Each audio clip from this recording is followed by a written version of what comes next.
Gary Lamm, with my 3 biggest concerns about the 49ers going into the 2025 season. And I'm going to name them flat out. The offensive line, injuries, and Kyle Shanahan. It's nut-cutting time for the 49ers. Training camp is over. We just had our last joint practice with the Denver Broncos. We're going in the first preseason game Saturday against the same Broncos. And I don't love the reports coming out of training camp after this joint practice. Starting where it all starts. As John Madden always says, it all starts with the offensive line.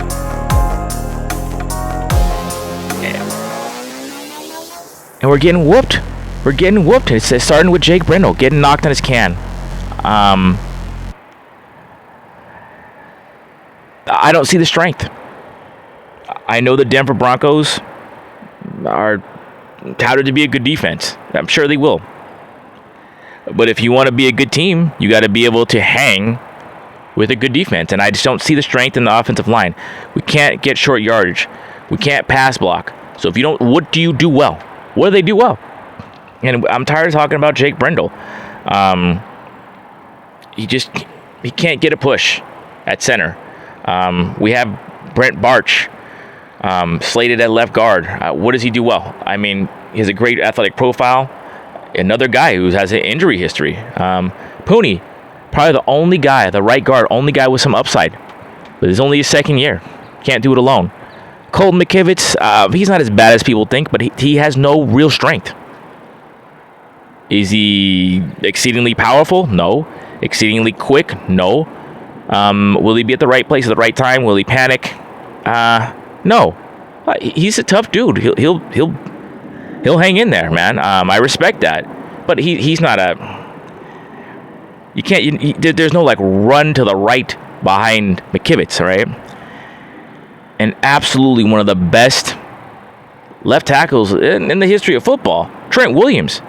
He's that guy, but he's not getting any younger. And if he gets injured, we're toast. We can't win without this guy. And this whole problem trickles down to the whole offense. You have a $53 million quarterback, but it's like a Lamborghini parked in the heart of the ghetto. Like, they're not protecting him. And I don't care how mentally tough you are, how quick you process. If you don't get mobilized and knocked out on a stretcher, you will start getting bad habits, and we already saw it last year. You will lose your timing. And behind injuries and contract disputes, the 49ers already have Brock Purdy has a hard enough time getting his timing down with the receivers as it is. It's not going to look good. No wonder why he runs out of the pocket. But one day he's going to run out of the pocket and be out of pocket and be out of the game. It'll be $53 million a year down the drain. I'm going to say it again. If you can't run to slow down the rush, I don't care if you're Gale Sayers, you need an offensive line to run. And I don't care if you're Joe Montana, Tom Brady, Patrick Mahomes, or Johnny Unitas. If there is no pass block, a reasonable pass protection unit, you ain't doing nothing. We've all seen those games. And I don't, the 49ers are going to have to prove something to me.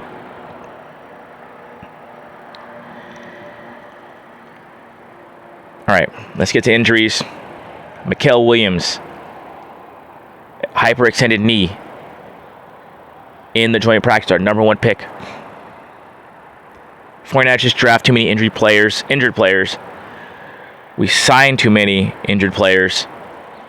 I just think about Ricky Pearsall. Just love Ricky, rooting for you. But you can't get chemistry with Brock because you are always injured, all right? Period. Not going to mention Brandon Ayuk, and I just did mention him. We need to stay healthy. And one thing, a highlight that everyone picked up on in the joint practices, the Denver Broncos stretched. Like old school, like you stretch right leg over left and the whole thing, right? 49ers don't do that. And I'm wondering why we don't. Like Nick Bosa was out of practice for a couple of days, you know. Our number one receiver, Juwan Jennings, he's out with a calf injury. Like, we're always hurt. And it can stymie the season. God forbid something happened to Christian McCaffrey. George Kittle's always banged up. We're going to need these guys, all right? If anything happened to Brock Purdy, Mac Jones looked good when no one's hitting him. But he can't move. He can't move like Brock to escape. We're toast. I mean, he's not. If Brock Purdy can't last, then Mac Jones ain't gonna last either behind this line. We gotta pray for Trent Williams. That's all. All right. And I'm gonna get to Kyle Shanahan. And I'm gonna say it again. He is the system. We're not an elite team without him, but he's the reason why. We just haven't won the championship. And again, it was highlighted in this practice. Everyone noted that in the joint practices, or practice with the Broncos, there was a 2-minute drill going on and Brock Purdy looked good. But why is this the first time anyone's seen it? You are not going to get good in a situation unless you practice it. And they don't practice enough, and that's why they're not world champions twice over. Or maybe more than that. They're not ready for big situations because they're not prepared for big game situations. They're not.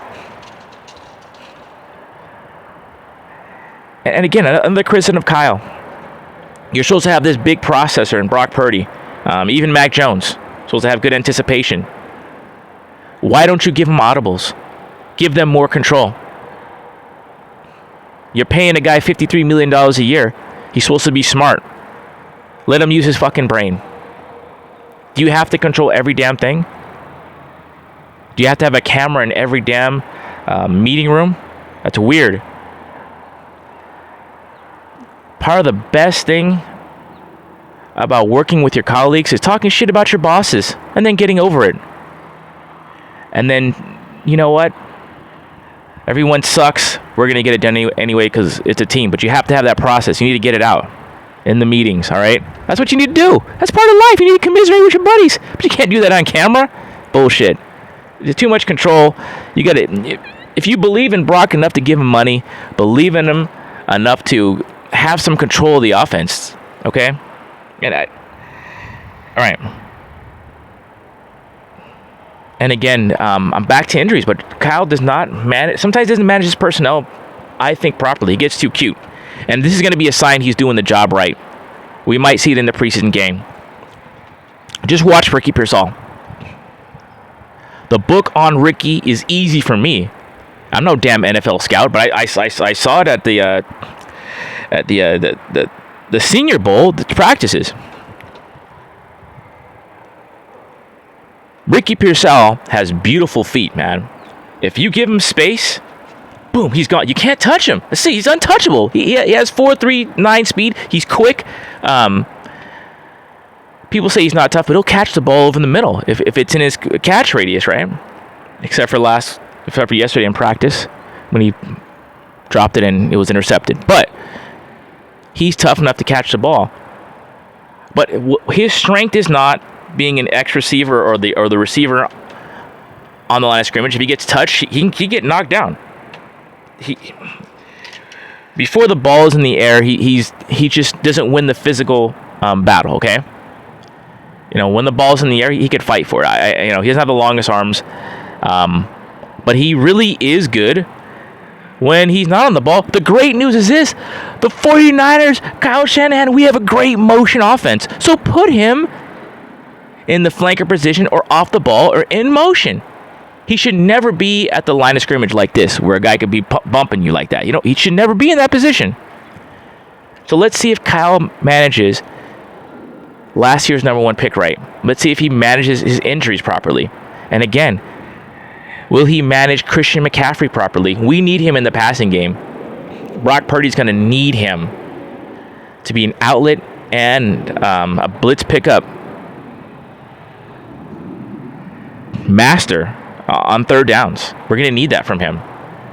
But you can't have him 30 carries a game. You can't overuse him like they've been doing.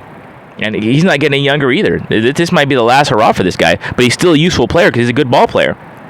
They're going to have to manage the snaps to Christian McCaffrey, which is going to be tough because, again, with injuries, the wonder boy, the combine hero, Isaac Guerrero, he's hurt again.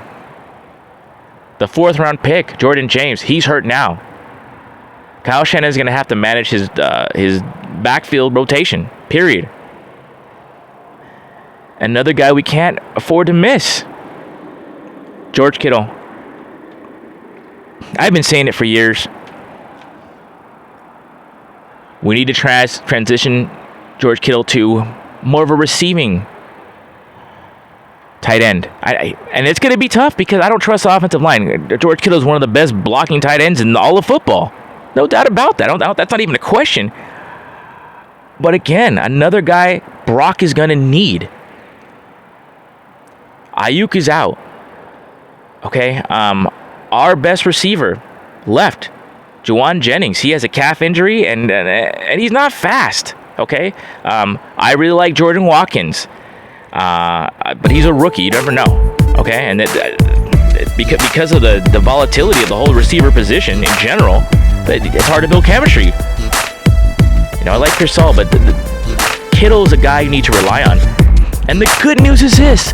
We just paid top dollar for a backup tight end. So use him as a blocker, and that's his job. So will Kyle Shanahan do the obvious? Or will he be too cute? Bang, bang, 90 gang. God bless you. Keep it real. Keep it clean. Let's go.